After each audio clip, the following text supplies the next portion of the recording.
Top quality और consistent performance के लिए सिर्फ सिल्वर पंप्स। टॉप क्वालिटी और कंसिस्टेंट परफॉर्मेंस के लिए सिर्फ सिल्वर पंप्स, नाम याद रखना।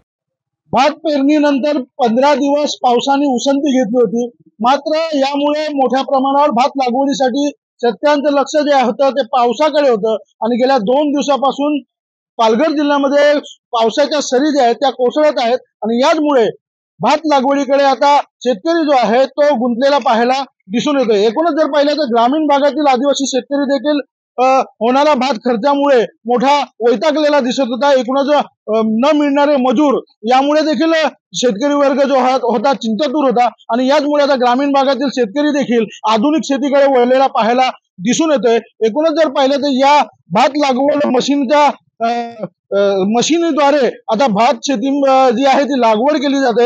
एकूणच जर पाहिलं तर या भात लागवड मशीनीवरती ट्रेद्वारे भाताची रोपं आणल्यानंतर ती रोपं जी आहेत या चिखलामध्ये लावली जात आहेत।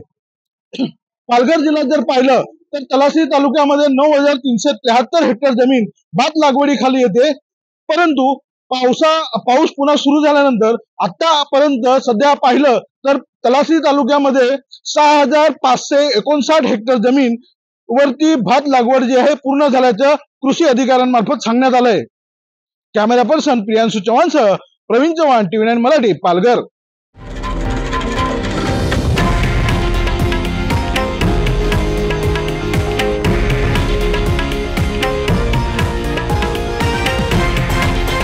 हे आहे देशातील नंबर 1 न्यूज नेटवर्क आणि आपण पाहत आहात TV9 मराठी, एकमेव।